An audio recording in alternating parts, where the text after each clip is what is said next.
The Woman in White is a long, intriguing novel which tells the story of Walter Hartwright and his apparently doomed love for Laura Fairley following a fateful meeting with a woman of a very similar appearance, known only initially as the Woman in White. As the story develops, Walter, Laura and Marion find themselves pitted against the evil, repressive forces of Sir Percival Glide, Count Fosco and his wife, in a beneath-the-surface battle which will be fought to the bitter end. The aim of this video is to increase or consolidate your understanding of 4 key areas of the text. Firstly, the good and the evil characters. Secondly, the theme of power. Thirdly, Wilkie Collins' use of multiple narratives. And finally, the theme of madness. The majority of the video will use slides containing the coloured theme at the top, a precise point relating to the theme below in blue, and then relevant quotations with page numbers from the hardback 1991 Everyman edition. Keen to increase your chances of an outstanding final academic grade? Prepared to put the time in to think more deeply, take the occasional notes, and develop your ideas by scrutinising sections of the novel in far more detail? Well, this A-level pre-U revision guide to The Woman in White will help you do just that. Stay tuned, you're watching Schofield and Shakespeare.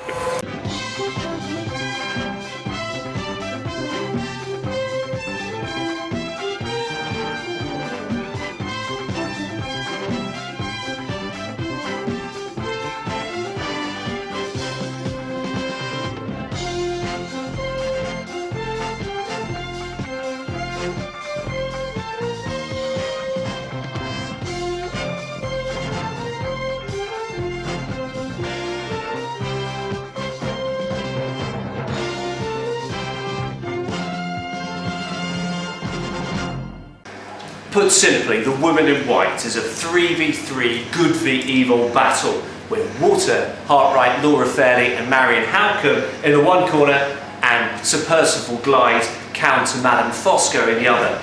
Let's explore the good characters first. Walter Hartwright is our opening narrator, and in his first narrative his essential goodness is seen in the honourable way in which he allows himself to be guided by Marion Halcombe in relation to his feelings towards Laura Fairley. Over the course of 3 months as a drawing master to the 2 women at Limmeridge House, he has fallen in love with the younger half-sister.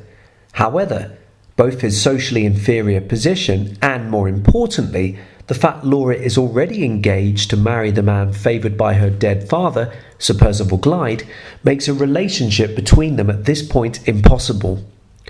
Accosted by Marion about his unfortunate feelings, Walter recovers his self-control to respond to the former's question about being himself again to declare, "Enough myself, Miss Halcombe, to ask your pardon and hers. Enough myself to be guided by your advice and to prove my gratitude in that way, if I can prove it in no other." With these words, Walter makes no attempt to justify or deceive Marion about his feelings, and instead the poised anaphoric repetition of "enough myself" introduces phrases which highlight his enormous respect for both women and his willingness to swallow his manly pride to do whatever an intelligent woman deems appropriate. Indeed, Walter's subsequent readiness to help Marion investigate the unsigned letter, begging Laura to think extraordinarily carefully before marrying Sir Percival Glide, implies the extent to which he has grown to care about both women. He may have had his pride shattered and been required to engineer a humiliatingly rapid exit from his contract as drawing master, but that doesn't mean he won't continue to pursue his curiosities about the Woman in White to help those he loves, even though there is no likely prospect of personal gain. Of course, part of the reason Walter is able to leave Limmeridge House on good terms with Marion is due to the latter's intelligent, sensitive treatment of his feelings. She speaks to him directly yet kindly when she tells him that she has found out about his love for Laura, and first emphasises her own respect for him. "Mr. Hartwright," she tells him, "I'm going to say, without phrase-making, which I detest, or paying compliment which I heartily despise, that I have come in the course of your residence with us to feel a strong friendly regard for you." She then continues, "As your friend, I'm going to tell you at once in my own plain, blunt, downright language that I have discovered your secret, without help or hint mine from anyone else. Mr. Hartright, you have thoughtlessly allowed yourself to form an attachment, a serious and devoted attachment, I'm afraid, to my sister Laura." Marion's prior emphasis on her own principles about the importance of speaking directly prepares Walter kindly for the fact that she is going to say something unconventional and potentially extremely awkward, and also ensures perfect clarity of communication. There can be no possible misunderstanding following the conversation, making it easier to come to appropriate decisions about subsequent actions. Marion's goodness and humanity is shown in her highlighting the fact she sees Walter as a friend, and that, even though she is adverse to dishing out praise, she can tell him she has a strong, friendly regard for him. Thus it is clear that the astonishingly direct phrase, "You have thoughtlessly allowed yourself to form an attachment," is made out of respect and kindness. It is not, as one might envisage in other situations, a gleeful opportunity from an unmarried, poor spinster with little power or prospects to bring a man down several notches. Note also Marion's use of metanoia, the deliberate clarification of a previous phrase, when she retrospectively adds the adjectives serious and devoted to attachment. Marion comes across as honest, plain-speaking and confident enough in herself and her principles to say exactly what she means, even if it will produce short-term pain and suffering to her listener, but hopefully longer-term dignity and improved sense of self-worth. The third good character in our trio is Laura, who is far more passive and two-dimensional than her dynamic, unusual half-sister. However, like Walter and Marion, she is strongly principled, and in the first epoch this comes across in her determination to respect her dead father's wishes in relation to potentially marrying Sir Percival Glide. She has fallen in love with Walter and determines to reveal her feelings to Sir Percival, whilst emphasising, of course, that nothing untoward has taken place or can ever take place in the future, before letting him decide whether he still wants to pursue their engagement. She reveals her motivations beforehand to Marion. "Let me speak to him tomorrow, in your presence, Marion. I will say nothing that is wrong, nothing that you or I need be ashamed of, but, it will ease my heart so to end this miserable concealment. Only let me know and feel that I have no deception to answer for on my side, and then, when he has heard what I have to say, let him act towards me as he will." So both girls believe in the principle of plain speaking, of telling the truth, but it is clear that Laura doesn't possess the same mental strength as her elder half-sister.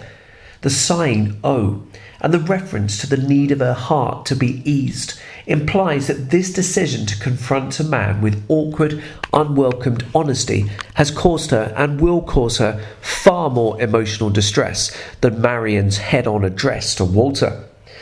This is a rare example of planned, brave, open speaking from Laura. Her initial decision not to sign Sir Percival's papers later in the novel when married, without establishing the purpose and effect of doing so, is another.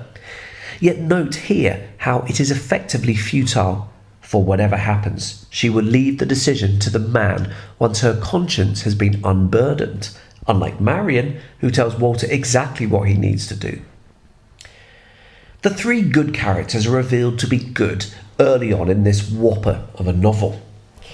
By contrast, it takes much longer for the three evil characters to be uncovered. Sir Percival Glide was an old friend of Laura's father, who sanctioned the marriage on his deathbed. Marion describes his reputation and character as unblemished, and confirms to Walter, following the receipt of Anne Catherrick's warning letter, "Not a whisper Mr. Hartright has ever reached me or my family against him."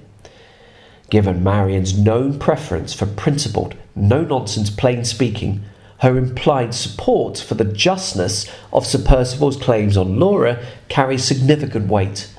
There may not be any sign that she is particularly wild about or attached to her prospective brother-in-law, but nor is there any sign at all that he may be a nasty piece of work. Indeed, the sense that Sir Percival is fundamentally decent, if perhaps a little old and dull, is strengthened when the narrative switch from someone who may be naturally biased against him, Walter, to someone who can be neutral, Gilmore, the family lawyer. On the day of Sir Percival's arrival at Limmeridge House, Gilmore praises his manners and discernment, writing that his tact and taste were never at fault in referring to Laura's restraint towards him or on any other occasion whilst I was in his company at Limmeridge House. That said, the same neutral source changes his mind about feeling Laura should marry Sir Percival after a curiously emotionally charged meeting with the former, but without being able to specify quite why. The end of the second chapter of his narrative states, Sir Percival was a really irresistible man, courteous, considerate, delightfully free from pride, a gentleman, every inch of him. As I drove away to the station, I felt as if I could cheerfully do anything to promote the interest of Sir Percival Glide, anything in the world except drawing the marriage settlement of his wife. Gilmore's subsequent fury and suspicion of Sir Percival's motives in suggesting Laura's £20,000 should go to him in its entirety should the latter die further continues the reader's impression that there is something wrong about him, and certainly that Laura is unlikely to be happily married to him. The problem is that Sir Percival can play the part of an older, devoted, considerate, measured gentleman in love so well, and his altered behaviour when he returns to Blackwater Park following his honeymoon confirms that it was an act, that those who care sincerely about Laura's future, including Laura herself, are unable to put their finger on why, in their hearts of hearts, they do not want him to become Laura's husband. This manifests itself in Marion's diary, in which she wrestles between the idea that she must be fair and her own instinct about the man. In her entry on 17th of December, just 5 days before the wedding, this uneasy desperation to be just is shown as she writes, "If I were asked at this moment to say plainly what defects I have discovered in Sir Percival, I could only point out two. One, his incessant restlessness and excitability, which may be caused naturally enough by unusual energy of character. The other, his short, sharp, ill-tempered manner of speaking to the servants, which may be only a bad habit after all. No, I cannot dispute it, and I will not dispute it. Sir Percival is a very handsome and a very agreeable man. There, I've written it down at last, and I'm glad it's over." Reluctance to praise drips from these words, as shown in the over-emphatic negative construction of cannot and will not dispute, which hint at an innate craving to react against any idea that Sir Percival may be a good man and become a good husband to Laura, and in the unconvincing use of the adverb very to describe his appearance and personality. We have already read Gilmore's neutral description of Sir Percival's appearance. He looked rather older than I had expected, his head being bald over the forehead and his face somewhat marked and worn, but his movements were as active and his spirits as high as a young man's. And so there is no question that Sir Percival could ever be described as very handsome. Following her so-called praise, Marion uses the sharp exclamation "there" to indicate relief at having done her duty by giving this man a fair crack of the whip, before bringing her narrative to an abrupt end and declaring her relief at it being over. The overall sense is of pained, self-loathed insincerity from a fair-minded woman, which directs the reader to share poorly repressed feelings about Sir Percival's fundamental wrongness. Count Fosco is the driving force behind the evil plot to switch the identities of Laura Fairley and Anne Catherick, which results in the former's terrible suffering in a mental asylum and accentuates the death through heart disease of the latter. His evil and villainy is without question. But, as with Sir Percival, his wickedness is left for the reader to slowly uncover with the various narrators, including himself, as they work to solve the novel's thriller genre mysteries. When he first appears, Marion is intrigued, attracted, and admits that she may feel a little frightened by his enormous appearance, charm, and unconventional habits, which include playing delightedly with his pet birds and mice. During a long description on June the 15th, she makes particular reference to Fosco's eyes, writing, "They are the most unfathomable grey eyes I ever saw, and they have at times a cold, clear, beautiful, irresistible glitter in them, which forces me to look at him, and yet causes me sensations when I do look, which I would rather not feel.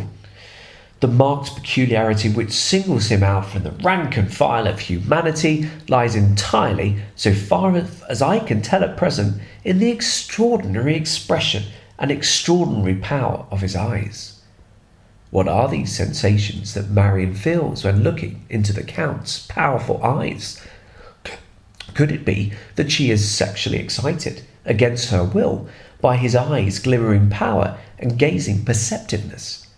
Whereas Percival first came across as an unremarkable, conventional, older English gentleman, before later being exposed as a ruthless, bad-tempered, utterly selfish, desperate impostor, Fosco comes across as unusual and genuinely unconventional, and is all the more attractive for it. The third member of the evil gang is Count Fosco's wife, Madame Fosco, who, like Laura from the good side, is seemingly the most passive of the group. Marion describes the effect of her marriage on her. Whereas, as Eleanor Fairley, aged 7 and 30, she was always talking pretentious nonsense and always worrying the unfortunate men with every small exaction which a vain and foolish woman can impose on long-suffering male humanity, as Madame Fosco, aged 3 and 40, she sits for hours together without saying a word, frozen up in the strangest manner in herself. A modern reader, and certainly the mildest of feminists, might indignantly pass furious judgment on a husband who has effected such a harsh transformation of a wife, changing her from chatty and niggly to silent and frozen. But Marion concludes that, for the common purposes of society, the extraordinary change thus produced in her is beyond all doubt a change for the better, seeing that it has transformed her into a civil, silent, unobtrusive woman who is never in the way. How should we react to this apparent approval of a woman becoming silent and never in the way, particularly from a female narrator who is everything but? Certainly it is clear that Marion has always disliked her aunt, both before and after her marriage, and thus her words may not necessarily be a satirical comment on a patriarchal society's preference for women to be looked at, but heard as little as possible. Indeed, I wonder whether Marion sees Madame Fosco's sex as relevant here. As a person, she used to be incredibly annoying, and now she is not, as she never says anything. But this passage is particularly pertinent for illustrating the Count's potential power. Marion describes him as a magician, for taming this once wayward English woman till her own relations hardly know her again. And this metaphor suggests he may have far greater potential for unsuspected extraordinary acts of deception than Sir Percival, and foreshadows his extraordinary trick of switching Anne Catherick and Laura Fairley's identities. The use and or abuse of power is a key theme in the novel, and the relationship between power and money is worth exploring in particular detail. During Marion's first bantering summing up of the situations of the people living at Limmeridge House, she reveals that my father was a poor man and Miss Fairley's father was a rich man. I've got nothing and she has a fortune. A logical assumption would be that this situation places Laura at a distinct advantage to her claiming to be penniless half-sister. With such a fortune at her disposal, she surely has the power to attract a host of eligible suitors and become a happily married, fulfilled woman, notwithstanding the fact that until she is 21, she is under the guardianship of her pathetic, whinging uncle, Mr. Fairley. However, following Laura's marriage to Sir Percival, she vehemently refutes the idea that her money has given her power and a pathway to a better life. In the extract on screen, she finally opens up about the state of her marriage and retorts bitterly, "How often I have heard you laughing over what you used to call your poverty. How often you have made me mock speeches of congratulation on my wealth. Oh, Marion, never laugh again. Thank God for your poverty. It has made you your own mistress and has saved you from the lot that has fallen on me." This albeit rather simplistic viewpoint, for Marion cannot be termed absolutely poor given the fact her relatives are wealthy and prepared to support her, highlights the fact that women with money can be preyed upon by unscrupulous men, whereas those without may be left comparatively in peace and independent. Laura goes on to describe how Sir Percival made a heartless comment by the tomb of Cecilia Metella in Rome, in which he declared that if he did build her a tomb, it would be done with her own money, thus implying in a stroke his reasons for marrying her. So even women with money are powerless when faced with conniving men who, according to Marion in an earlier pre-marriage exchange with her sister, take us body and soul to themselves and fasten our helpless lives to theirs as they chain up a dog to his kennel. And what does the best of them give us in return? Let me go, Laura. I'm mad when I think of it. Marion's imagery here suggests that men have ultimate power over their helpless female counterparts, and that they use it to treat them as mere useful, functional accessories like dogs, rather than as independent, thinking human beings. Sir Percival's desperate attempts to get Laura to sign some suspiciously multiple-folded paperwork backs up the ideas contained in Marion's aforementioned imagery. He refuses to explain why her signature is needed and declares brusquely, "I dare say Mr. Gilmore did explain business matters. He was your servant and was obliged to explain. I am your husband and I am not obliged." Whereas Marion was motivated by kindness as well as principles to speak bluntly to Walter about his feelings. Here, Sir Percival's 2 consecutive compound sentences emphasise his own feelings of self-contained power and superiority to Laura, and utter disregard for her feelings about this matter. Indeed, you can almost imagine him addressing one of his dogs in a similar way, e.g., "I am your master, and I am not obliged to explain why you will not be having any more dog biscuits today." However, the fact that desperately in debt Sir Percival needs Laura's signature highlights the importance of having sufficient money in order to maintain power, authority, and comfortable living. Laura as a woman may eulogise about Marion's lack of money, but households run almost exclusively by men need money, particularly those living in money-soaking country houses such as Limeridge House or Blackwater Park. Sir Percival's failure to get Laura to sign the paperwork indirectly highlights the fact that those who bludgeon and shout, rather than manipulate, beguile and coax, are less likely to be successful in their objectives.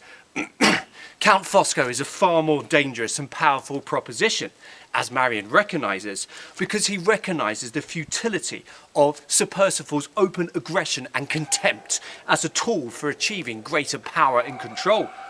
When living at Blackwater Park, he snoops whilst oozing flattering compliments and faux childlike innocence, opening Marion's letter to Mr. Kyle to gain legal advice on the matter of the signature, following her to the main road to be present at Marion's interception of the reply, and meeting Mrs. Clements by the lake in Blackwater Park to gain further information about Anne Catherick. Laura is absolutely correct when she breathlessly declares, "The Count is the vilest creature breathing. The Count is a miserable spy." The only problem is that he is such a good spy that he has his wife also acting perfectly under him, also spying, and she overhears this tirade, thus giving him further knowledge and power over the 2 trapped women. When it comes to obtaining greater power, subterfuge and teamwork is shown to be far more effective than naked bullying.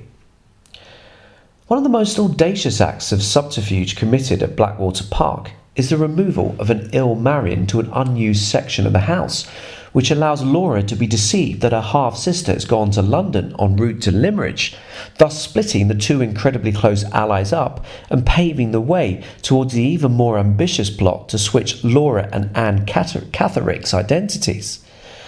This act is first revealed in Eliza Mickelson's narrative, The Housekeeper at Blackwater Park. With Laura going in to visit her sister, she is stunned by her husband's brief, apparently factual declaration that she left the house yesterday morning with Fosco and his wife. With his wife continuing to protest the impossibility of such a move, Sir Percival continues, "How you stare! If you don't believe she is gone, look for yourself.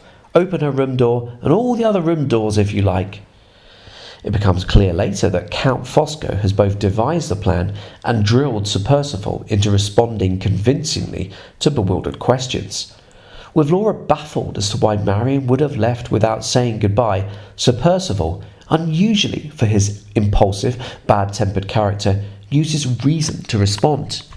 "She would have bid you goodbye this time if she had not been afraid of herself and of you. She knew you would try to stop her. She knew you would distress her by crying." A comparison of Sir Percival's language when trying to get Laura to sign the paperwork is revealing. Gone are the no-choice imperatives of "sign there," to be replaced by the "feel free to check if I'm telling the truth" imperative of "look for yourself." Gone are bitter but spectacularly unhelpful remarks such as "you are always famous for telling the truth," now replaced by the logical appeals to neutrals, such as his question to Mrs. Mickelson, "Tell me plainly, Mrs. Mickelson, did you think Marion looked fit to travel?" Laura has no idea whatsoever that Marion may be hidden in the house, and thus does exactly what the men anticipated, asked to go to London, thus falling into the Count's trap. But this has happened because Sir Percival has finally recognised that his previous tactics to gain power over his wife have failed, and that he is better off following the instructions of someone far more intelligent and cunning than himself, namely Count Fosco. He has now realised that he is much better off trying to give the appearance of calmness and reason. With not just one blind instruction follower but two, Fosco increases the collective power of all group members, thus helping them achieve the extraordinary miracle of Anne Catheric's body being taken for Laura Fairley's, resulting in debt-wiping bonanzas for both Sir Percival and the Count, and Laura Fairley being admitted to a mental asylum as Anne Catherick. Wilkie Collins uses multiple narrators in both his celebrated novels, The Woman in White and The Moonstone. Why? What is the effect of this in The Woman of White? Well, a reason is given by Walter Hartwright at the beginning of the novel. He writes, "If the machinery of the law could be depended on to fathom every case of suspicion, and to conduct every process of inquiry with moderate assistance only from the lubricating influences of oil of gold, the events which fill these pages might have claimed their share of the public attention in a court of justice. But the law is still, in certain inevitable cases, the pre-engaged servant to the long purse, and the story is left to be told for the first time in this place. As the judge might once have heard it, so the reader shall hear it now. No circumstance of importance, from the beginning to the end of the disclosure, shall be related on hearsay evidence. When the writer of these introductory lines, Walter Hartwright by name, happens to be more closely connected than others with the incidents to be recorded, he will describe them in his own person. When his experience fails, he will retire from the position of narrator, and his task will be continued from the point at which he has left it off by other persons who can speak to the circumstances under notice from their own knowledge just as clearly and positively as he has spoken before them. In other words, the combination of narratives are to operate in the same way as witnesses within a trial in order to present the truth about something which requires justice. And rereaders of the text will feel that this relates principally to the false reporting of Laura Fairley's death, which Walter and Marion have to work so hard to refute. Due to the inadequacies and vast costs of the legal system, Walter claims that this book is intended to present a comprehensive record of the background and build-up to Laura's supposed death, so as to ensure that there is no doubt whatsoever of the true facts. Of course, this is slightly disingenuous, as the text as a whole is so much more than some kind of replacement legal record. It is a love story, for example, an exploration of friendship, a thriller, to name just three. But the effect of this introduction is to emphasise the importance and significance of what follows, as well as to provide a superficial explanation for the changes of narrator that will follow. The first three narrators, Walter Hartwright, Mr. Gilmore, the family solicitor, and Marion Halcombe, were all ignorant at the time of the secrets and villainy that would later take place. None of them knew, for example, that Sir Percival was so worried by Anne Catterick because her mother knew of his illegitimacy, that Sir Percival and Count Fosco were so beset with financial woes that they would stoop to any villainous means to restore solvency, that Sir Percival never had any love or even basic respect for Laura, etc. The use of these narrators who didn't know the full truth about certain people and their actions helps build up suspense and interest. We adapt their perspectives and prejudices and travel with them as their suspicions grew. However, there is a crucial difference between the three narratives in that Marion's, which consists of diary entries, is the only one which isn't written retrospectively. The Walter Hartwright narrative, presumably written time-wise when actually married to Laura, occasionally takes a ruminative step back from the events he is describing in a way which Marion's is unable to do.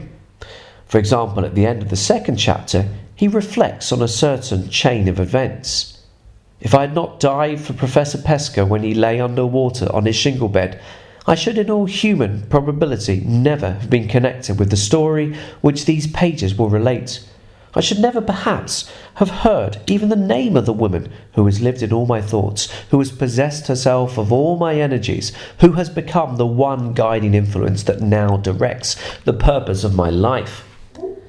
The rereader knows the importance of Walter saving Pesca's life to the former's future, as it resulted in the latter becoming a great friend desperate to repay him, which he does partly by finding him the situation at Limmeridge House. This, of course, leads to him meeting Laura. Proving her identity did indeed require all his energies, and she became publicly confirmed as the purpose of his life by becoming his wife. However, the first-time reader does not know these things and has no idea about the woman he is referring to. The effect is only to intrigue and to suggest the idea that seemingly innocuous actions can lead on ultimately to far more significant, life-changing events. Whereas Hartwright's narrative occasionally shifts away from past emotionally tinged events to more maturely reflect, as previously discussed, the change to Gilmore as a narrator allows the reader to get a more neutral perspective on Sir Percival in particular. As a solicitor, by nature, he can be expected to make measured, rational judgments. And so when he reacts so strongly against the marriage settlement he has to make for Laura Fairley, following the refusal of Sir Percival's solicitor to compromise on the fate of Laura's £20,000 inheritance should she die before her husband, the reader is left with uneasy feelings about Sir Percival's character, which will be built upon in subsequent narratives. However, it is Marion's narrative which helps build up the most momentum and tension, partly because it was written without the repressed knowledge of hindsight, as is the case for both Walter and Mr. Gilmore, and partly because she is present during the momentous event of Laura's marriage to Sir Percival and was living, and occasionally overhearing, at Blackwater Park at the time of Sir Percival and Count Fosco's extraordinary plotting. Marion's narrative of Laura's wedding to Sir Percival is particularly immediate and dramatic. Her entries get increasingly brief and more emotional and fatalistic. In her diary entry of 10 o'clock on the 22nd of December, she refers to a strange fancy of some hindrance happening to stop the marriage still hanging about my mind, before asking speculatively, is it hanging about his mind too? This entry consists of just 9 restless sentences continuing to ponder about whether the marriage between the two is the right thing. The next entry for 11 o'clock consists of just 2 sentences. It is all over. They are married. Before the first epoch to the story ends with the highly emotionally charged, They are gone. I am blind with crying. I can write no more. The switch to simple sentences, the use of present tense, and the decision to omit or inability to include descriptions of key events about the day that must have taken place, for example, the celebratory wedding meal following the service, highlights the narrator's feelings of nausea and painful emotional misgivings about her sister's marriage far more vividly than any retrospective narrator could recreate. It also results in a cliffhanger dramatic end to the epoch, making the reader desperate to read on to establish whether such intense misgivings were justified. The end to Miss Halcombe's diary at Blackwater Park is even more striking. Marion has just returned from eavesdropping on a ledge in the pouring rain on Sir Percival and Count Fosco below, and the deterioration of her writing and desperate exclamations vividly depict her descent into feverish illness. The diary entry ends melodramatically, followed by a note presumably written by Walter Hartwright, who has put all the narratives together as the assembler-in-chief of this quasi-legal record. My head. I'm sadly afraid of my head. I can write, but the lines all run together. I see the words. Laura. I can write Laura, and see I write it. 8 or 9. Which was it? So cold, so cold. Oh, that rain last night. And the strokes of the clock, the strokes I can't count, keep striking in my head. The note then reads, at this place the entry in the diary ceases to be legible. The 2 or 3 lines which follow contain fragments of words only, mingled with blots and scratches of the pen. The last marks on the paper bear some resemblance to the first 2 letters, L and A, of the name of Lady Glide. Thus, the diary-form narrative is able to chart the step-by-step drama and poignancy of a writer literally collapsing with a pen in her hand. Within the extract on screen, the disintegration is shown through first the reference to a throbbing head, then the blurred vision, then the incoherent reference to the striking clock and its link to her throbbing head, before finally the note confirms the illness prevented the hand from being able to produce full or legible words, in spite of its desperation to do so. It is the use of a diary-form narrative which facilitates this collapse to be captured as if it were live, not dissimilar to the modern version of a video camera, thus increasing tension, particularly as the next page is shown to be written by her arch-enemy Count Fosco, which confirms both the seriousness of her illness and implies the failure of her plans to thwart malicious intent. So Wilkie Collins' use of multiple narratives is presented as a means of providing a full account of a situation which requires justice without recourse to a fiendishly expensive and unreliable legal system. It helps build up tension and suspense as we follow the thoughts and suspicions of neutrals or good people, unaware of the full machinations of their plotting counterparts. Those narratives written retrospectively allow a reflective distance to be shown occasionally between the wiser narrator and his younger, less experienced counterpart. And the diary-form narrative is exploited brilliantly to create a sense of immediate danger and drama, particularly when literally charting Marion's illness and describing feelings about Laura and Sir Percival's marriage. However, the use of different narratives also allows the author to create different voices. And in the case of Count Fosco's diary appendum and negotiated with Walter letter production towards the very end of the novel, it sheds a new light on a villain's character and abilities through linguistic exuberance. His diary appendum starts, the illness of our excellent Miss Halcombe has afforded me the opportunity of enjoying an unexpected intellectual pleasure. I refer to the perusal, which I have just completed, of this interesting diary. There are many 100 pages here. I can lay my hand on my heart and declare that every page has charmed, refreshed, delighted me. To a man of my sentiments, it is unspeakingly gratifying to be able to say this. Admirable woman! I allude to Miss Halcombe. The diary Fosco refers to includes numerous references to his own villainy. She uses the adjectives fierce and devilish, for example, to refer to his delight in his singing and playing. She calls his smile deadly after yet again he overhears her, on this occasion trying to apologise for her sister labelling him a miserable spy to his wife, and she persistently urges Laura not to make an enemy of him and reveals this in her diary. The diary also includes plenty of acknowledgements of his gifts as a charmer and schemer.